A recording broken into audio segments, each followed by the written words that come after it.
앞에서 우리는 성도의 선행이라는 것이, 즉 그리스도인의 선행이라는 것이 그리스도인인 그 사환이 악한 주인 밑에서 일할 때 당하는 부당하고 억울한 고난들을 하나님을 생각하면서 참는 순종이라는 것을 확인했습니다.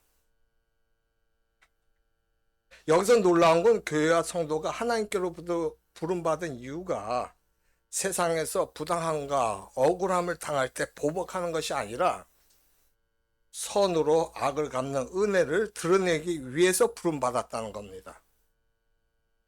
선으로 악을 드러내기 위해서. 선으로 악을 갚는 은혜, 그걸 드러내기 위해서. 선으로 악을 갚는 거예요. 예수를 믿으면, 근데 우리가 예수를 믿으면 어떻게 생각이 드냐? 어려움과 고난이 없어지고 하는 일이 다 잘 될 거라고 여겼는데, 그와 같은 성도들에게 예수를 믿으면 오히려 억울함과 부당함을 겪게 된다는 성경 말씀은 충격적이고 당황스러운 진리가 아닐 수 없어요. 아니, 예수를 믿으면 복 받아야 되는데. 그런데 이 말씀은 성도에게 있어서 사회생활뿐만 아니라 오늘 우리가 살펴볼 부부 생활에서도 적용된다는 겁니다. 사실 성경에는 부부에 대한 말씀이 여럿 있는데 그 중에 가장 유명한 구절이 뭐냐면 에베소서 5장 22절부터 33절로서 여기에 보면은 아내에 대한 그 말씀의 분량이 22절부터 24절까지 3절밖에 안 되는데 남편은 25절부터 34절까지 9절이나 돼요. 남편에게 할당된 그 말씀 분량이 아내에게 할당된 말씀보다 3배나 많은 분량이에요. 그런데 오늘 우리가 그 살펴볼 그 베드로전서 3장 1절부터 7절은 어떻게 됐느냐? 아내에 대한 분량이 1절부터 6절까지고 남편에 대해서 말씀 나온 건 3장 7절 한 절밖에 없어요. 왜 베드로전서는 남편에 대한 구절이 이렇게 짧은 걸까? 에베소서는 아니잖아. 그 이유가 뭐냐면 에베소서 5장은 피차의 문맥이지만 베드로전서의 문맥은 뭐냐면 이거는 피차가 아니라 이와 같이의 문맥이 되기 때문에 그래요. 무슨 말인가 하면 에베소서 5장은 성령 충만한 상태에서 피차에 복종해요. 성령 충만 상태 피차에 복종하면 어떻게? 서로 사랑하니까 그 복종하는 거예요. 서로 사랑하는 가운데 복종하는 거예요. 그러니까 그 피차가 남편과 아내에게 각각 적용이 돼요. 근데 베드로전서의 문맥은 뭐냐? 피차가 아니라 이와 같이의 문맥. 즉 3장 1절 보면 뭐라고 나오냐면 아내들아 이와 같이 남편에게 순종하라. 3장 7절 뭐라고 나오냐면 남편들아 이와 같이 지식을 따라 너희 아내와 동거하라고 말씀하고 있기 때문에 그래요. 그럼 이와 같이라는 문맥이 뭔가 하는 거예요. 이와 같이라는 것은 그 문맥을 보면은 베드로전서 2장 12절부터 흐름이 시작돼요. 베드로전서 2장 12절 한번 우리 스크린을 봅시다. 뭐라고 말씀이 나왔나? 너희가 이방인 중에서요 생시를 선하게 가져 너희를 악행한다고 비방하는 자들로 하여금 너희 선한 일을 보고 오시는 날에 하나님께 영광을 돌리게 하려 함이라. 너희는 뭐예요? 성도 그리스도인이에요. 그리스도인들이 이방인 중에서 행실을 선하게 가진다는 거예요. 예. 그럼 너희를 악한다고 비방하는 자들이 이방인들이죠. 이방인들은 예수를 모르고 하나님 모르니까 로마 황제 숭배도 안다는 식으로 막 악행을 막 하잖아요. 그들로 하여금 너희 선한 일을 보고 오시는 날에 하나님께 영광을 돌리게 하려 합니다. 즉 우리가 그렇게 악행하는 자들 있지만은 어떻게 하느냐?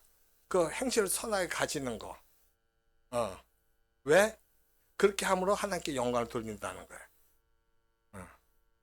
악행하는 자들에게 행실을 선하게 해서 하나님께 영광을 돌리는 이와 같이. 예? 지금 교회 성도들 로마 황제 숭배 정책을 거부했다는 이유로 욕을 듣고 있고 악행한다는 비방을 받고 있어요. 이건 정당한 비판이 아니라 부당한 비방이고 억울한 욕이에요. 지금 이런 상황에서 욕과 비방을 잠재우고 하나님의 영광을 찾아오기 위해서 베드로가 내린 처방이 뭐냐? 바로 이와 같이, 그런 상황에서 이와 같이 이방인들 가운데서 행실을 선하게 가지라는 거예요. 그런데 그 선행의 구체적인 모습이 2장 13절에 뭐라고 나왔냐면 인간의 모든 제도를 주를 위하여 순종하되,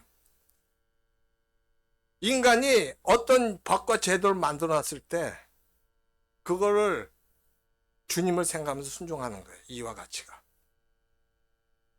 이것이 사회생활 속에서 18절처럼 나타나요. 사회생활 속에서 18절 한번 볼까요? 스크린에 같이 읽어봐요. 시작. 사원들아 범사에 두려함으로 주인들에게 순종하되 선하고 관용하는 자들에게만 아니라 또한 까다로운 자들에게도 그리하라. 사원은 종이나 그 노예들 얘기하죠. 이들은 뭐 어떻게 하느냐? 주인들에게 순종해야 돼요. 종이니까. 근데 까다로운 자들에게도 그렇게 하라는 거예요. 까다로운 자들에게도. 이렇게 나타나는 거예요. 이게. 그렇게 이어져요. 즉 세상을 살면서 부당함과 억울함을 감당하는 게 지금 성도들이 보여야 할 선행이란 거예요. 왜냐하면 가장 억울하고 가장 부당한 십자가를 참고 인내하신 예수 그리스도 때문에 우리가 구원을 받았단 말입니다. 그걸 생각하면서 우리도 우리를 악행한다고 비방하는 이방인 중에서 그런 은혜를 드러내면서 사는 것이 하나님의 자녀된 자들의 도리이기 때문에 그런가. 예수 그리스도께 영광을 받으시는 것처럼 우리가 그렇게 예수 그리스도 살면 우리도 영광을 받게 돼요. 할렐루야.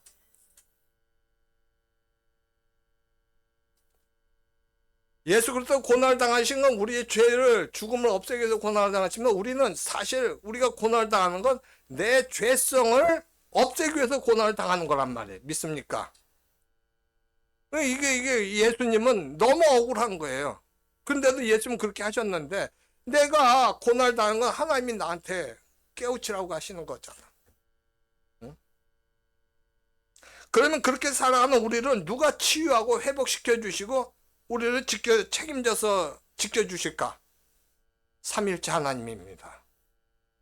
삼위일체 하나님이 우리를 그 상황 속에서 고치시고 회복시켜 주시고 우리를 책임져 주셔야. 할렐루야. 이제 오늘 본문 베드로전서 3장 1절부터 7절에서도 성도의 부부 생활에서의 이와 같이가 등장해요. 즉 3장 1절에서 아까 읽었던 것처럼 아내들아 이와 같이 자기의 남편에게 순종하라고 했고 3장 7절 뭐라고 그랬어요? 남편들아 이와 같이 지식을 따라 너희 아내와 동거하라고 했어요.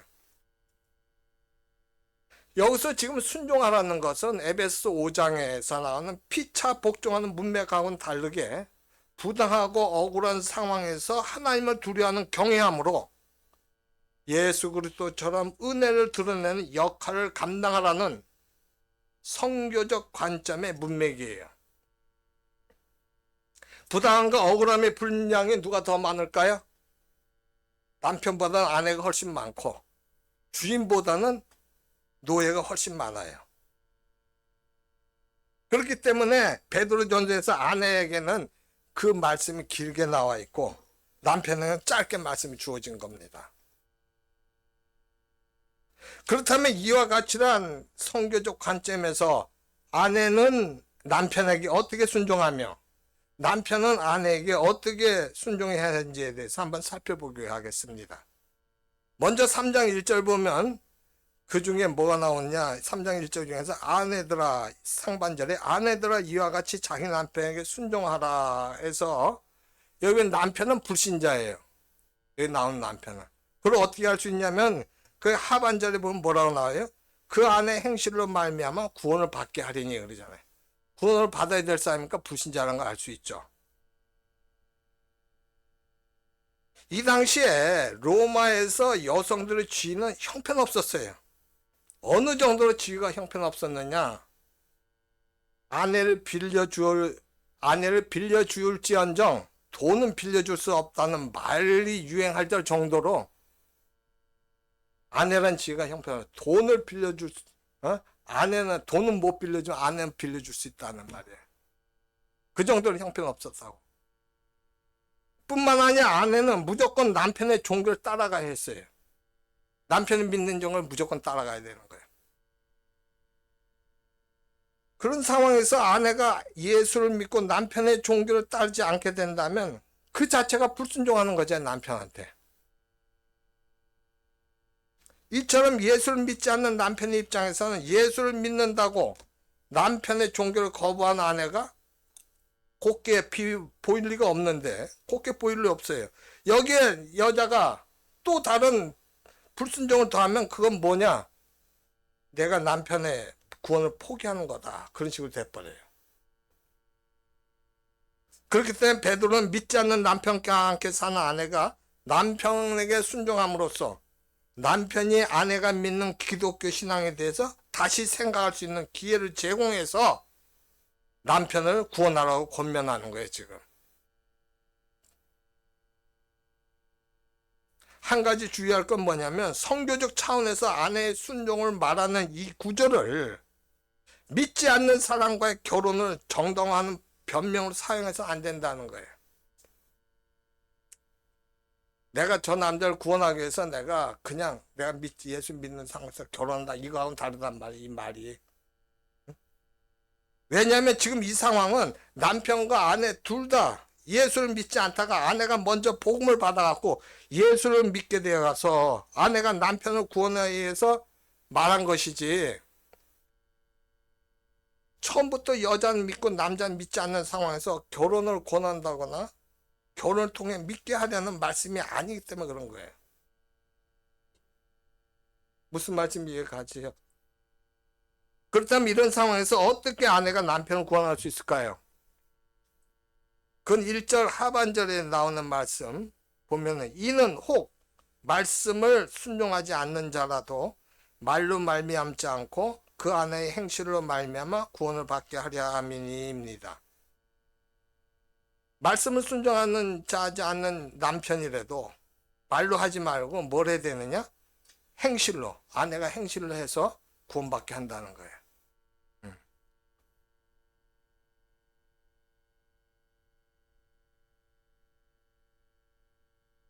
말보다는 뭘로 구원받게 한다? 행실. 그래서 여기서 말로 맘지 않는다는 이 말씀은 뭐냐면 입술로 그 복음을 전하지 않는다는 의미가 아니에요. 이것은 교회 여러분은 분명할 것은 교회 성도는 어떻게 항상 입술에 말로 복음을 전해야 돼요. 그런데도 이렇게 말한 이유가 뭐냐면 지금 이 남편은 아내가 무조건 남편의 종교를 따라가야 함에도 그걸 지금 거부하고 있어요. 자기 아내를 이렇게 만든 것이 기독교라고 생각하고 있어요. 그 남편은 지금 적극적으로 거부하고 있는 거예요. 그때는 말로 할 수가 없잖아. 내 행실로 보여줘야 돼, 행실로. 응? 그래서 이 남편이 감동을 먹어야 된단 말이에요. 감동을 받아야 돼. 그렇기 때문에 이런 때는 입술을 복음을 전하기보다는 뭐예요? 말 없는 순종의 행동으로 복음을 보여주라는 거예요. 따라서 이것을 2절에서 이렇게 표현합니다. 뭐라고 표현하면 너희의 두려워하며 정결한 행실 봄이라. 여기서 두려워한다는 건 뭐냐면 하나님을 경외하는 두려움이에요.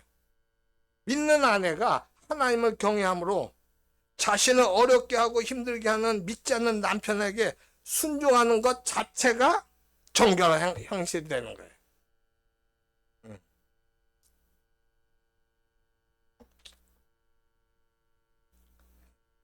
어느 교회에서 여성도 한 분이 믿지 않는 남편에게 전도할 수 있는 기회라고 생각해서 어떻게 했냐면 남편에게 설교를 들려주기 위해서 매일 저녁마다 기독교 방송을 크게 틀어놨다고 그래요. 그리고 열심히 기도를 했어요.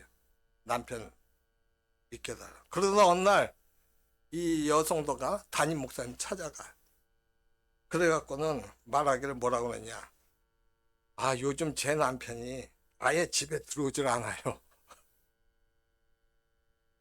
목사님 그 얘기 듣고 뭐라고 하셨냐면 그건 당연하지요. 그렇게 대답했다는 거예요. 이 강제로 한다고 믿는 게 아니란 말이에요. 내가 행실을 보여줘야 되는 거예요. 행실로. 말로 한다고 되는 게 아니야. 강제 주입이 안 되는 거예요.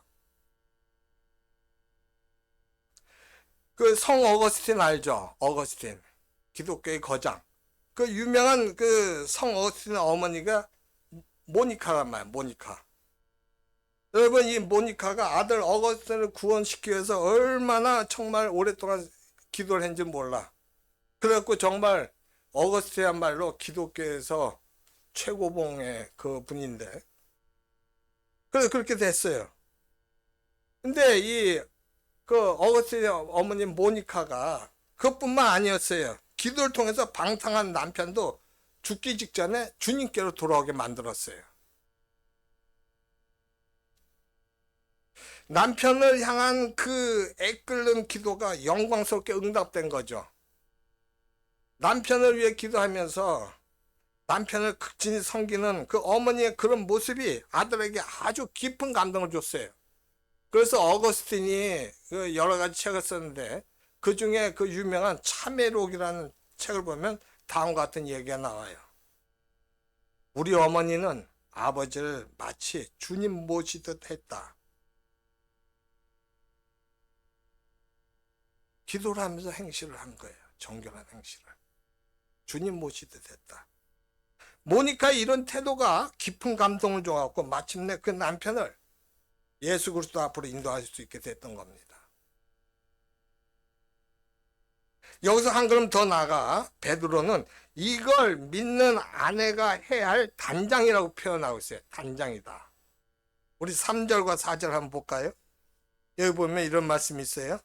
너희의 단장은 머리를 꾸미고 금을 차고 아름다운 옷을 입는 외모로 하지 말고 오직 마음에 숨은 사람을 온유하고 안정한 심령에 썩지 아니할 것으로 하라. 이는 하나님 앞에 값진 것이니라. 그랬어요. 정결한 행실뿐만 아니라 뭘 해야 된다? 단장을 해야 된다. 단장. 단장은 화장이나 치장하는 거잖아요. 응? 근데 그걸 어떻게 하느냐? 3절에 있는 말씀 보면 외모로 하지 말라는 거예요. 단장을. 그럼 뭘로 해? 4절에 있는 말씀이 뭐라 그래? 오직 마음에 숨은 사람을 온유하고 안정한 심령에 썩지 않고 살아. 마음에 숨은 사람은 뭐야? 내 속사람이야. 겉사람은 내가 막 얼굴 치장하고 화장하는 건데 그게 아니라 내 안에 속사람. 내 속사람을 어떻게 한다? 온유하고 안정한 심령으로 하라는 거예요. 믿지 않는 남편 앞에서 믿는 아내가 할 수 있는 단장, 즉 최고의 화장과 치장이 뭔가요? 그 외적인 그 꾸밈이 아니라 순종할 만한 남편은 아니지만 기꺼이 내가 순종하는 속사람의 꾸밈이에요. 아내의 속사람의 꾸밈이라고. 외모를 꾸미는 화장이란 건 뭐예요? 그건 영혼이 없어요. 잠깐 반짝이는 단장에 불과한 거예요. 그런 외모의 단장으로는 기독교의 적대감을 갖고 있는 믿지 않는 남편은 믿음으로 인도할 수가 없는 겁니다. 이런 남편을 위한 아내의 화장은 뭐냐? 항상 남편에게 순종하게끔 해주는 내적인 속마음의 단장이에요. 남편이 적대감을 가지고 예수를 믿는 아내를 괴롭힐 때 아내가 복수심이나 억울한 마음을 품지 않고 남편에게 순종하기 위해서는 어떻게 되느냐? 반드시 온유하고 안정한 그 심령이 필요해요. 그런 마음을 꾸미고 가꾸는 게 믿는 아내가 남편을 위해 할 수 있는 가장 아름다운 화장으로서 이 화장은 하나님도 인정해 준 최고의 화장이에요. 그걸 어떻게 할 수 있어요? 3장 4절을 보면 뭐라고 나와요? 하반절에 이는 하나님 앞에 값진 것이니라 나오잖아. 이는 하나님 앞에 하나님께 기뻐하시는 거란 말이에요. 하나님 기뻐하시는 거예요. 왜 그럴까요? 이렇게 한번 생각해 봅시다. 악한 주인에게 부당한 고난을 당하는 사환이나 믿지 않는 남편을 만나서 어려움을 겪는 아내나 사실은 자기가 원해서 그렇게 된 것이 아니라 하나님께서 맡기신 그 역할이에요. 누가 그 악한 주인을 만나고 원하고 누가 그런 남편을 만나길 원하냐고. 하나님께서 맡기신 거예요, 자기한테. 그렇다면 부당함과 억울함을 만날 때 해야 할 게 있는데 그게 뭐냐? 그건 하나님의 주권이라는 걸 인식해야 된다는 거야, 우리가. 여러분, 사람은 태어날 때 자기가 원해서 부모를 선택하지 않아요. 태어나 보니까 원치 않는 부모에서 태어났어요. 하나님의 절대적인 주권이에요. 그래서 그 사람은 왜 내 부모는 이런 부모인가라는 억울함과 그 부당함을 가지기 전에 이런 부모님 밑에서 태어나게 하신 하나님 뜻이 뭔가를 생각해 보아야 되는 거예요. 마치 감독이 각본을 쓰고 영화 찍을 때 그냥 찍지 않고 각본에 가장 잘 어울리는 배우를 찾아서 역할을 맡기는 것처럼 배역을 다 정하고 영화를 찍으면서 감독이 최고로 기쁠 때가 언제일까요? 배우가 자기 역할을 잘 소화할 때예요. 그때 감독은 역시 내가 보는 눈이 있어. 그렇게 하지 않겠어요?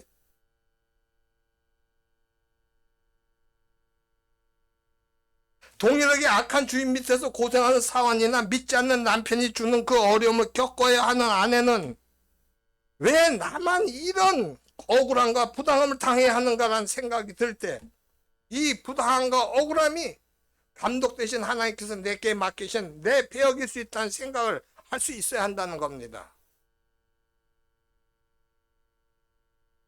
마태복음 6장 25절 무슨 말씀이 있냐면 목숨을 위해 무엇을 먹을까 무엇을 마실까 몸을 위해서 무엇을 입을까 염려하지 말라는 말씀이 있는데 32절에 가면 이런 말씀이 있어요. 이는 다 이방인들이 구하는 것이라 너희 하늘 아버지께서 이 모든 것이 너에게 있어야 할 줄 아시느니라가 있어요.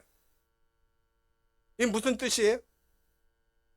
여러분, 성도라는 것은 자신이 자기의 목숨과 존재를 만들고 유지하지 못하고 책임지지 못하며 자신의 생명을 유지하고 보존하는 것은 하나님의 책임이라는 걸 아는 사람이 성도예요.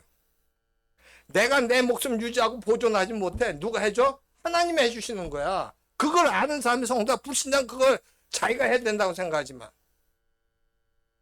그러면 자기 책임은 뭐예요? 하나님이 그걸 다 해주시면. 자기 책임이란 건 뭐냐면 내 목숨을 내가 유지하고 보존하는 게 아니라 하나님이 주신 그 생명의 목적을 다 하는 거예요. 내게 하나님께서 주신 생명, 그 목적이 뭔가 그걸 해나가는 게 성도란 말이에요. 그게 바로 자기 책임인 거예요. 다시 말해서 자기 생명을 보존하기 위해서 뭘 먹을까, 뭘 입을까, 뭘 마실까 염려하는 것은 하나님을 모르는 이방인들이 자신이 해야 한다는 생각에서 비롯된 것이고, 성도는 내가 너무 소질렀나?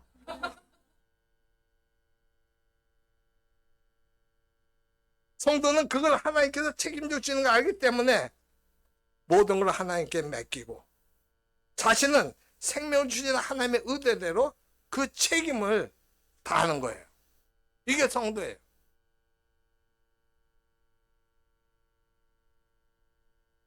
그럼 그 책임이 뭔가요?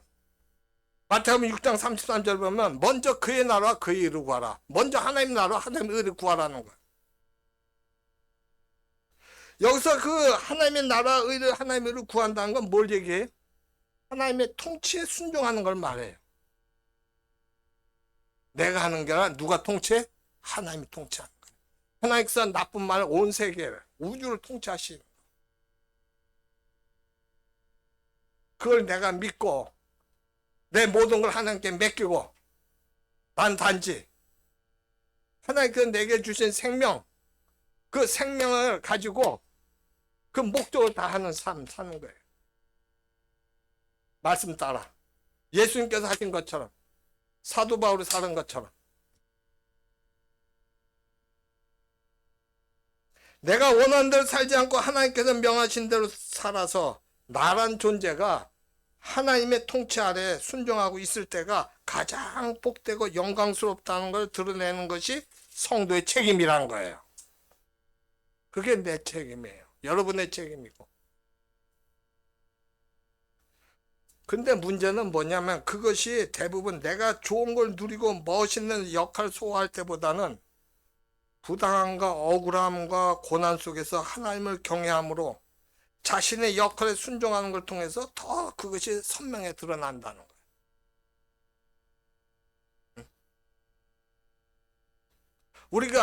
우리는 그것이 내가 편하고 좋을 때 드러나질 않아. 그 모든 것이. 어떤 때 더 드러나?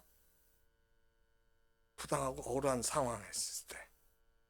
그때 내가 하나님께 순종할 때 이와 같이가 나오는 거야. 이와 같이. 그럼에도 불구하고 나오는 거야.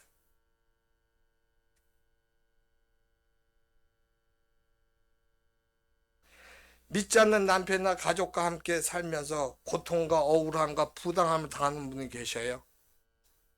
왜 나만 이런 어려움을 겪어야 하냐고 생각하는 분이 계십니까? 그걸 내 인생의 감독인 하나님이 내게 맡기신 배역이라고. 즉, 이 역할을 감당할 수 있는 사람이 나밖에 없어서 하나님께서 맡기신 거라고 한번 생각해 보면 어떨까요? 그렇게 생각해 봐요. 하나님 그렇게 하시잖아, 지금. 그러면 왜 나만 이런 고통을 겪어야 하나가 아니라 나만 할 수 있는 특권이고 영광에 대해서 내가 아니라 하나님의 힘으로 나는 감당하게 돼요. 내가 하는 게 아니야. 나는 뭐야? 그걸 인식하면 되는 거예요. 그리고 나는 내 마음을 하나님께 드려서 내 자신을 부인하고 하나님께서 하신 대로 내가 깨닫고 순종하면 되는 거예요. 그냥. 5절과 6절은 역사 속에서 이런 단장으로 남편에게 순종하는 그 믿음의 여인들의 역할을 감당했던 거룩한 부녀들 그 예로 드는데 그 중에 사라를 언급해요. 이런 단장으로 남편에게 순종하는 그 거룩한 부녀들 그 중에 사라를 이렇게 예로 언급하거든요. 5절과 6절 한번 보면 이런 말씀이에요. 전에 하나님께 소망을 두었던 거룩한 부녀들도 이와 같이 자기 남편에게 순종함으로 자기를 단장하였나니 사라가 아브라함을 주라 칭하여 순종한 것 같이 너희는 선을 행하고 아무 두려운 일에도 놀라지 아니하면 그의 딸이 된 것이니라 그랬어요. 부녀들이 어떻게 했다고? 남편에 순종했어요. 그래서 자기를 단장했다고. 속사람을 해갖고. 근데 그 중에 누가 나와요? 사라가 나와요. 사라. 6절에. 사라가 아브라함을 주라 칭하여 순종한 것 같이 너희는 선을 행하고 아무 두려운 일에도 놀라지 아니하면 그의 딸이 된 것이니라. 사라는 남편 아브라함을 주라고 하면서 순종했어요. 근데 이 아브라함의 남편이 어떤 남편이었어요? 자신이 살기 위해서 두 번씩이나 아내를 이웃 왕들, 애굽 왕, 브레셋 왕에게 넘겨줬던 건 못난 남편이에요. 자기 살려고. 난 마누라가 아니라 내 누이라고 속이면서 그러면서 들여보냈다 왕들한테 두 번이나. 용서하지 못할 남편이고 순종하기 힘든 남편이잖아요. 아니 그런 모욕이 어딨냐고 아내 입장에서. 아무리 믿음이 좋으면 뭐해. 나를 헌신히 딱 전 버리는데 자기 살려고. 용서하지 못하고 순종하기 힘들어요. 근데 사라는 어떻게 했다고? 이런 남편을 주라고 부르면서 순종했어요. 무엇이 사라를 이렇게 순종하는 아내로 만들었을까요? 성경은 지금 5절에서 하나님께 소망을 두었기 때문이라고 그 이유를 밝히고 있어요. 5절에 뭐라고 나왔어요? 전에 하나님께 소망을 두었던 거룩한 부녀들. 하나님께 소망을 두니까 그렇게 됐다는 거예요. 나는 안 되는데. 나로서는 열불 나갖고 머리끄댕이 잡아당겨갖고 머리 뽑을지언정 내가 너하고 못 산다 할 때인데 누구한테 소망을 뒀어? 하나님께. 하나님께 소망을 두니까 된 거예요. 하나님께.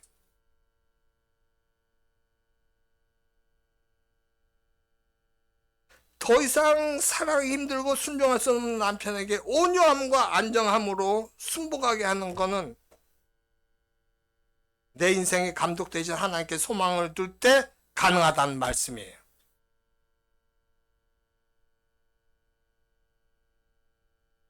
이제 남편이 감당해야 할 역할이 뭔지 7절에서 한번 살펴보면은 7절 뭐라 나오느냐. 여기 보면 이런 말씀이 있어요. 남편들아 이와 같이 지식을 따라 너희 아내와 동거하고 그를 더 연약한 그릇이요 또 생명의 은혜를 함께 이어받을 자로 알아. 귀히 여기라. 이는 너희 기도가 막히지 아니하게 하려 함이라. 그랬어요. 이 7절 배경이 뭐냐면 당시 상황이 아내는 남편의 종교를 무조건 따라하는 상황이거든요. 남편만, 그러니까 이것은 이 지금 7절은 남편만 예수를 믿고 아내 혼자 믿지 않을 가능성 거의 없는 상황이에요. 지금 이것은 뭐냐? 그렇다면 둘 다 믿는 상황이란 말이에요. 이 말씀을 했을 때는. 둘 다 믿는 상황을 보고 남편이 지식에 따라 아내와 동거를 해야 한다는 말씀이란 말이에요. 그러면은 둘 다 예수를 믿는데 남편이 지식에 따라 아내와 동거를 한다는 이 말씀. 여기서 말한 지식이란 게 뭐냔 말이에요. 지식. 어떤 지식이냐 이게. 그것은 어떤 지식이냐면 하나님의 은혜로 예수를 믿게 된 남편들이 교회에 나와서 하나님 말씀을 듣고 알게 된 진리예요. 알게 된 진리. 즉 아내가 자신처럼 말씀을 들어보니까 아내가 자신처럼 똑같이 하나님 형상으로 지음받은 존귀한 자라는 거예요. 이것은 당시에 남편은 주인과 같고 아내는 하인과 같이 취급받았다는 걸 고려할 때 가히 혁명적인 그런 진리입니다.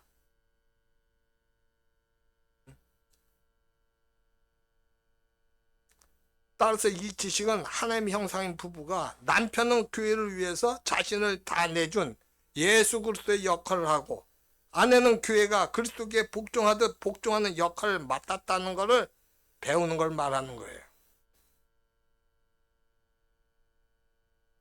남편은 주인이고 아내는 하인과 같은 그런 걸로 알고 있었는데 하나님 말씀을 들어보니까 어떻게 돼? 아내가 자기처럼 하나님의 형상대로 만들어진 존귀한 존재라는 것을 깨달은 거란 말이에요. 여기서 그 지식이에요. 그 지식. 응? 이 지식은 세상 남자들은 모르는 지식이고 학교에서 가르쳐주지 않는 지식이에요. 남편은 돈만 벌어다 주면은 자신이 할 일 다 한 것이 아니라 아내를 사랑해야 한다.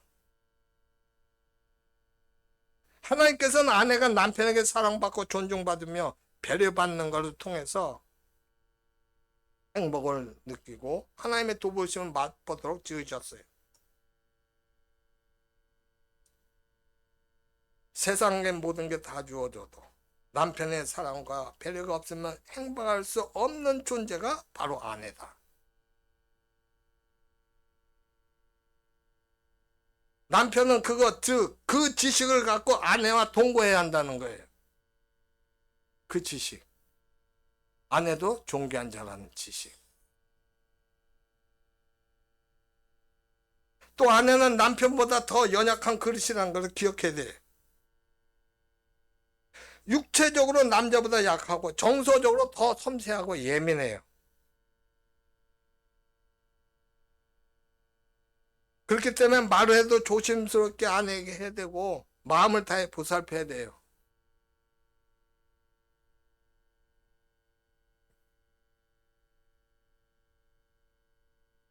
질서상 남편이 가정의 머리 역할을 한다고 해도 남편은 마음과 생각과 모든 계획에서 아내를 최고의 우선순위를 둬갖고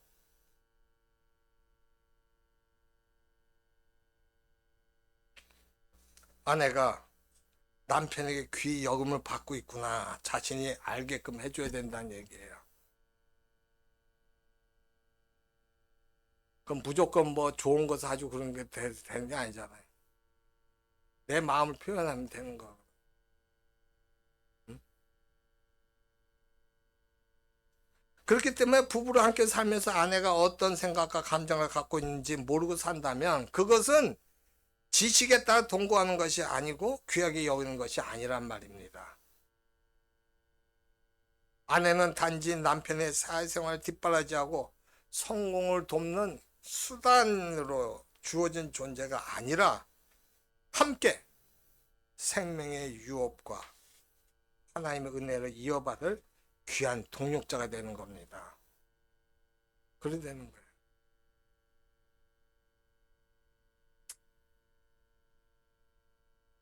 그런 얘기 했잖아요. 아담 하와를 만들 때 어떻게 만들었다고? 뭘로 만들었어? 갈비뼈.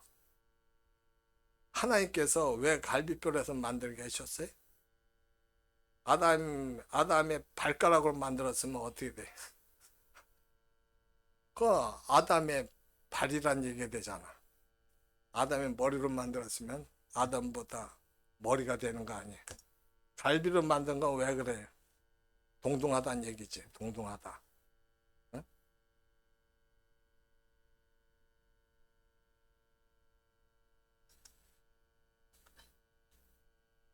그렇기 때문에 아내가 아프면 내가 아픈 것이고 아내가 힘들면 내가 힘든 것이 되는 거예요. 그게 여자분들은 웃는데 남자는 굉장히 심각하네요. 표정들이.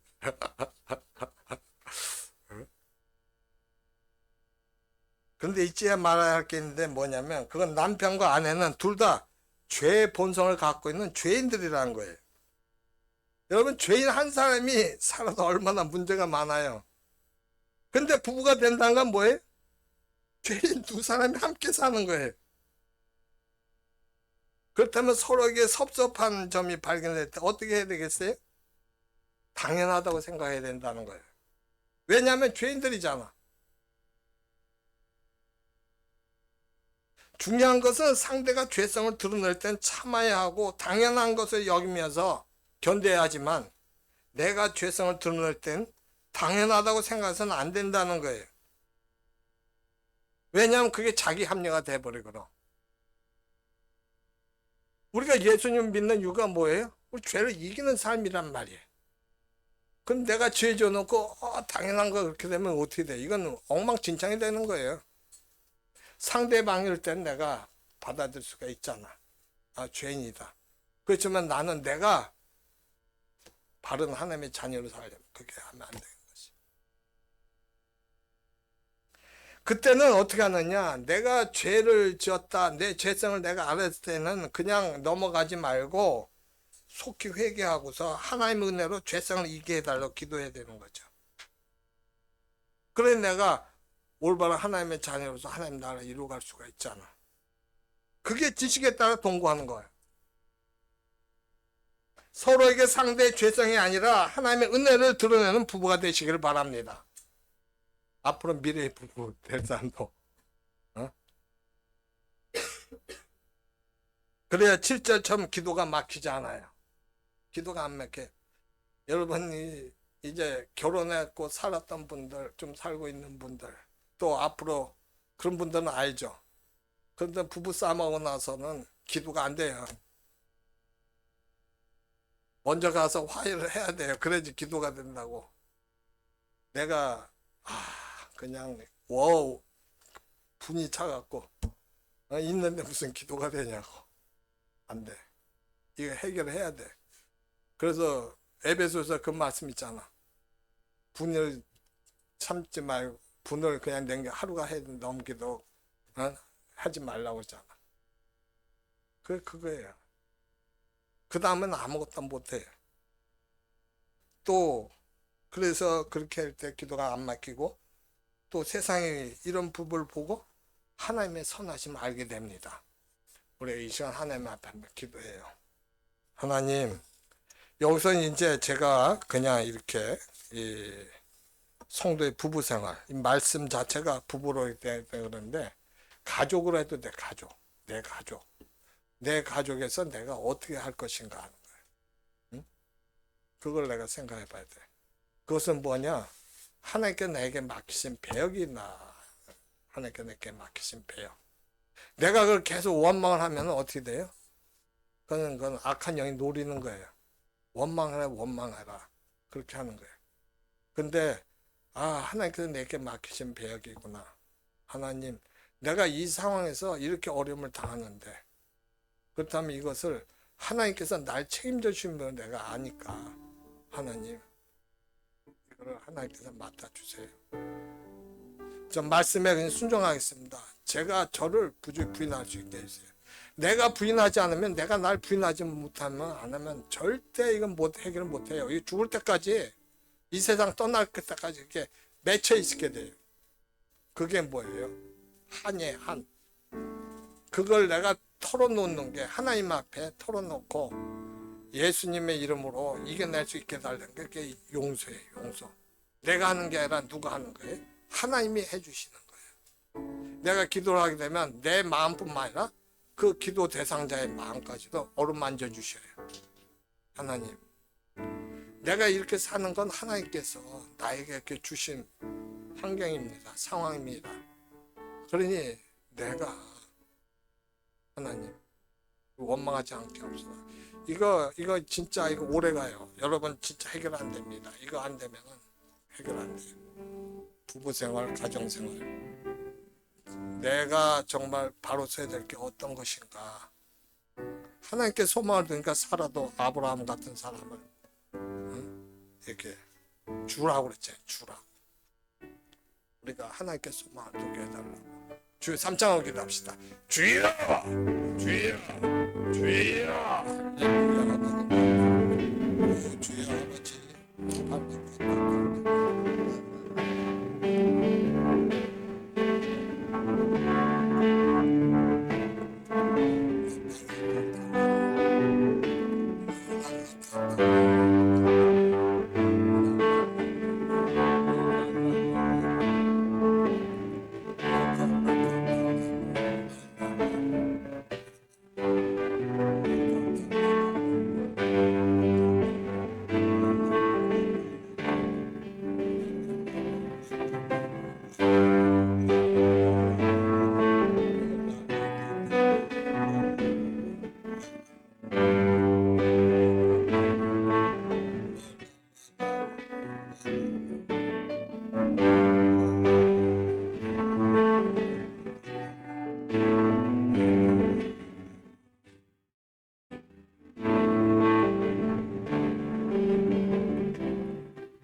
하나님, 우리에게 주어진 상황은 우리가 선택한 게 아닙니다. 하나님께서 이렇게 만드셨습니다. 하나님, 거기에서 내가 불평하면 아무 이득이 없습니다. 나에게 도움되는 게 없습니다.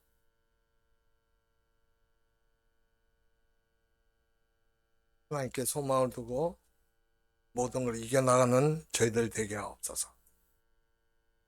하나님께서 그런 상황을 만들어 주셨기 때문에 하나님께서 그 상황을 통해서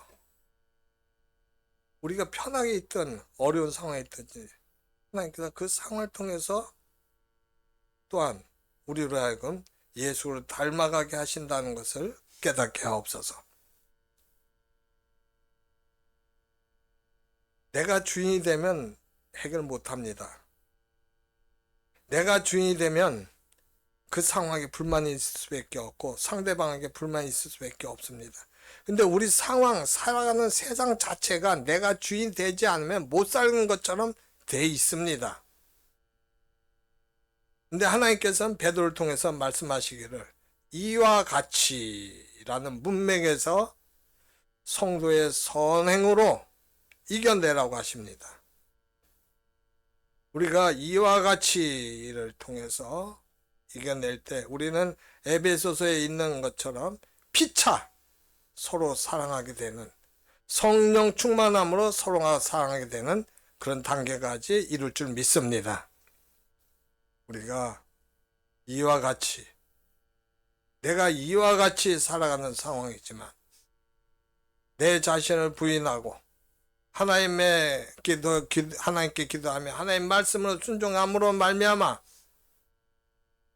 피차가 되어서 성령 충만한 가운데 서로를 사랑하며 살아가는 저희들 되게 하옵소서. 감사드리옵고 우리 구주 예수님의 이름으로 기도드리옵나이다. 아멘.